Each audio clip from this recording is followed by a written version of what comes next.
Welcome back, everybody, to another episode of Sundays with Sully. We are back in York, Maine, in the Navtronics showroom, and I thought today we'd step out of the showroom, go back to our service bay. We have a Back Cove 41 that we are doing an electronics install for Petzolds Marine. If you've seen any of our social media updates, we generally do some weekly and daily updates of some of the past installs. If you haven't seen them, go ahead, go check them out. But what I want to do is show you kind of a behind the scenes, what goes on in an install, how do we prep for it, and make sure that everything is getting done right and that we don't miss anything along the way, that we make sure we're taking the best advantage of our time. So let's go through the service bay door here. Let's check it out.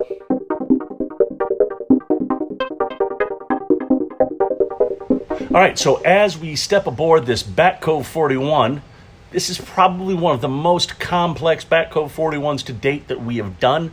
We are throwing a lot of stuff into this one, so it kind of looks like brain surgery on here.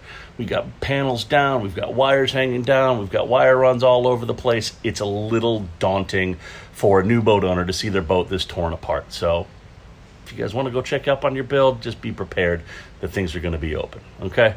But some of our guys here, when we do these kinds of things, we've got some very simple things set up here. Right here, taped to the window, we've got a full parts list breakdown of everything that's going into this boat, so everybody can look at it and know exactly what is going on. You can see right here, just very simple cardboard schematic drawings, but now we know what's going on to our N2K, we know what's going on to our network bus, and then we also have over here, we have the wire run list. So we've got our list here of our wire runs. Where are they going? What's getting connected to where? And then we also have the things we need to order and buy. And you see we kind of keep everything nice, clean, organized, and laid out very nicely that way. We also make sure we have our carpet runners down here so we can make sure we keep everything clean and orderly. So kind of dodge some wires here as we walk backwards. And we go to the helm area over here, and you'll see we have more spaghetti. But again, everything is labeled here.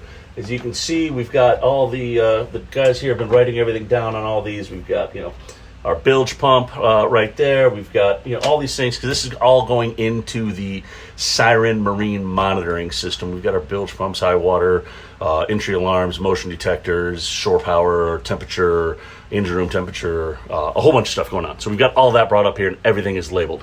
It's an old saying, prior planning prevents piss poor performance. That's the case here. We make sure everything's set up and ready to go.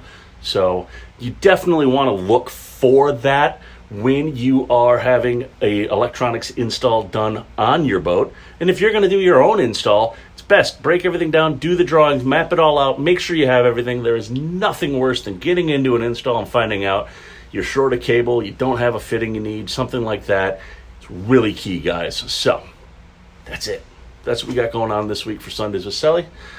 Be sure to give us a follow. As I said last time, we got a lot going on. We are heading down to Florida. We're going to center consoles only, partnering with Ray Marine, and we are doing a full package on their Reef Runner boat. You're going to see a lot of updates, a lot of pictures, a lot of video. You've got questions about the new Ray Marine system, drop us a line, let us know. We'd love to hear from you. Until then, I'm going to go crank some music and get ready to head down to Florida, I guess. Peace.